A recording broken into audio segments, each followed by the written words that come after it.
Vous n'étiez plus ensemble dans la même chambre avec... Si, on était dans la même chambre. D'accord, et comment ça se Avec passait? le président Gbagbo. On a vécu dans la même chambre pendant quelques jours.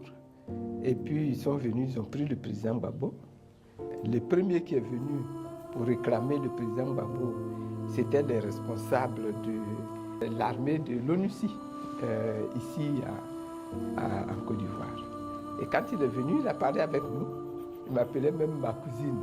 Puis je lui ai dit, mon cousin, ça ne marchera pas. Oh, okay. Donc il est reparti. Et c'est quand il est reparti qu'ils ont fait venir maintenant les chefs de la rébellion en Côte d'Ivoire pour venir lui prendre l'autorité et puis l'amener à Korogo. Quand ils sont venus prendre le président Gbagbo à l'instant T, quelle était votre dernière conversation? Avec le président Gbagbo? Oui. Quand ils sont venus, c'est comme un enfant que vous êtes en train de donner à téter et puis on vient vous l'arracher. Oui, ben, quel a été passé exactement comme ça. C'était ce sentiment-là. Oui. Alors, la maman, comme elle s'est sentie... La maman essaie toujours de s'interposer. Et puis le président Gbagbo dit, Simone, laisse.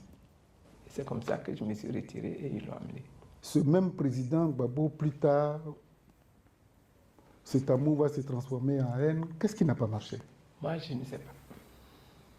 Mais est-ce que vous vous attendiez qu'un matin, l'homme de combat, cet amour de guerrier, votre amour est mêlé de plusieurs choses. Ouais. Et puis un matin... Vraiment plusieurs choses, comme vous dites. Oui, un matin, ces choses tombent à l'eau. J'en fais le constat. Le 17 juin 2021, vous étiez à l'aéroport. Est-ce que vous étiez obligé d'y être? J'étais heureuse d'y être. Obligée, on n'est jamais obligé. J'étais heureuse d'y être. J'y étais avec mes enfants. Donc, les jumelles? Oui. Ah, mais on ne les a pas aperçues dans les différentes images. Ah, si, elles étaient là. J'y étais avec mes enfants. Et bon, on a vécu ce qu'on a vécu.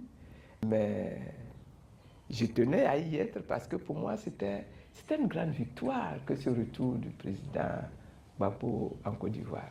Et donc, je voulais y être. Et j'étais heureuse d'y être. Avec tous ces gestes que nous avons vus, bon... Oui, bon, c'est la vie. Quelque chose vous disait, attention, on dirait que je suis en train de perdre Laurent.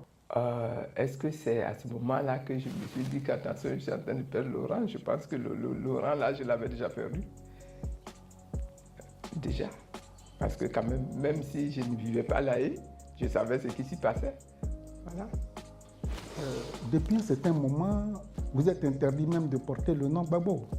La fois dernière, un communiqué a fusé de la part de l'autre camp pour vous interdire désormais de porter le nom Laurent Gbagbo. Et j'ai constaté que vous m'avez appelé Simone Yves. Vous n'avez plus ajouté. Bon, vraiment, c'est difficile, Appelez-moi comme vous voulez. Moi, le nom Gbagbo, je le porterai.